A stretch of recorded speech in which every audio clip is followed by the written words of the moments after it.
WordPress দিয়ে লাখ টাকা income করুন, ওয়ার্ডপ্রেস দিয়ে ওয়েবসাইট তৈরি করুন, ওয়ার্ডপ্রেস শিখুন খুব সহজেই। এরকম ভিডিও আমরা ইউটিউবে প্রায়ই দেখতে পাই, কিন্তু আসলে ওয়ার্ডপ্রেসটা কি?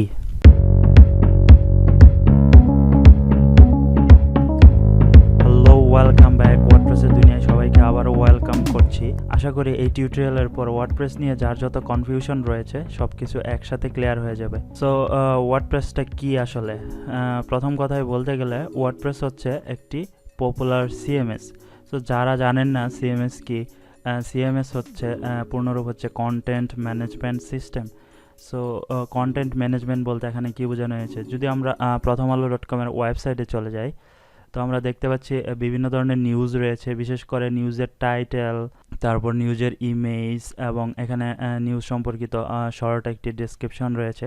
তো ওভারঅল আপনি ওয়েবসাইটে যা দেখতে পাচ্ছেন সব কিছুই এক একটি কন্টেন্ট। এখানে ইমেজ এক একটি কন্টেন্ট, নিউজের শিরোনাম এক একটি কন্টেন্ট, এখানে শর্ট ডেসক্রিপশন এক একটি কন্টেন্ট, সবগুলো এক একটি কন্টেন্ট। তো আমাদের এই কন্টেন্টগুলো ওয়েবসাইটে পাবলিশ করার জন্য অবশ্যই আমাদেরকে একটি ম্যানেজমেন্ট সিস্টেম থাকা লাগবে, না হলে আমরা সেটা কিভাবে পাবলিশ করব? তো আমরা যে পার্টটি দেখতে পাচ্ছি এখানে প্রথমআলো.com-এর ফ্রন্ট ভিউ, এটা হচ্ছে ফ্রন্ট পার্ট, এবং এটার অবশ্যই একটি ব্যাক এন্ড পার্ট রয়েছে যেখান থেকে অ্যাডমিন যাবতীয় নিউজ আপডেট করছে, কোনটা কখন ব্রেকিং নিউজ হিসাবে শো করবে, আজকের পপুলার নিউজ, সবকিছু অ্যাডমিন প্যানেল থেকে ম্যানেজ হচ্ছে। তো আমাদের যে এই ম্যানেজমেন্ট সিস্টেম, এইটা তৈরি করার জন্যই আমরা ওয়ার্ডপ্রেস ব্যবহার করি। ওয়ার্ডপ্রেস আর কিছুই না, নর্মালি কন্টেন্ট ম্যানেজমেন্ট। ওয়েবসাইটে যা কিছু পাবলিশ হবে তা আপনি ম্যানেজ করতে পারবেন, যেটা কিনা একটা সফটওয়্যার বা টুল হিসাবে কাজ করে আপনার ওয়েবসাইট তৈরির ক্ষেত্রে। তো ওয়ার্ডপ্রেস সম্পর্কে যদি আমরা বলতে যাই,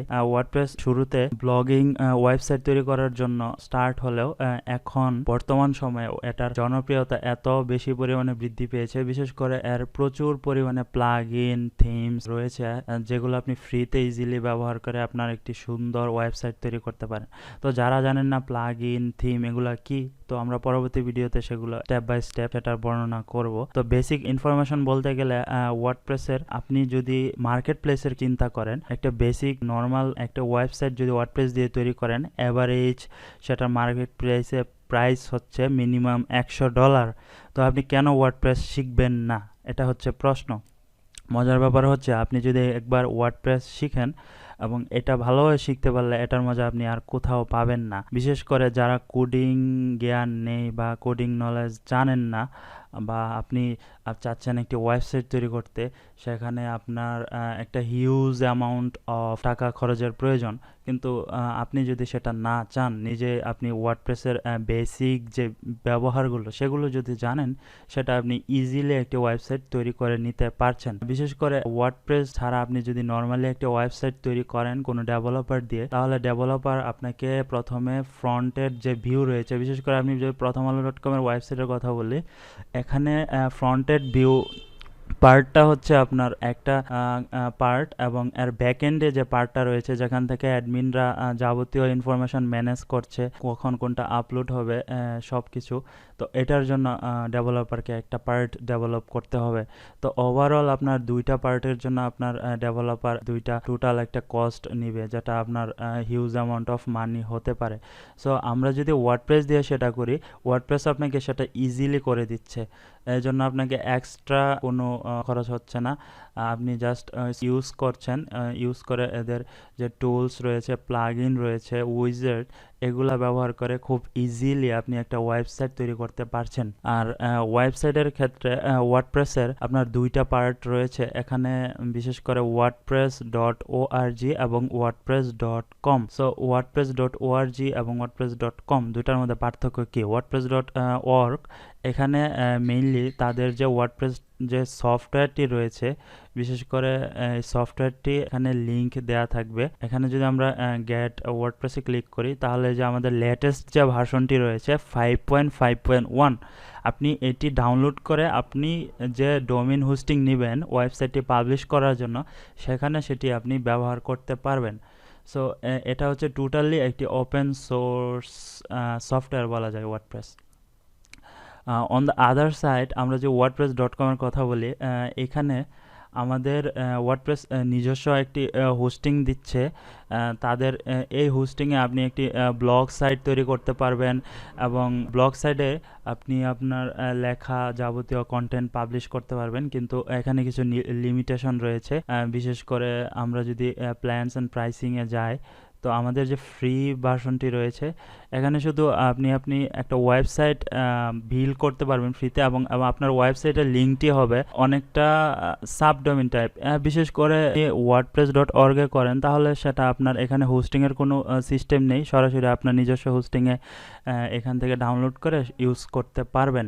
যদি wordpress.com এর কথা বলি, এখানে আপনি যদি ফ্রিতে একটি ওয়েবসাইট তৈরি করেন তাহলে এটার লিঙ্ক অনেকটা এরকম হবে। সাপোজ যদি আপনার মেইন ডোমেইনের ইউজার নেম এরকম হয় অনেকটা রিয়াদ খান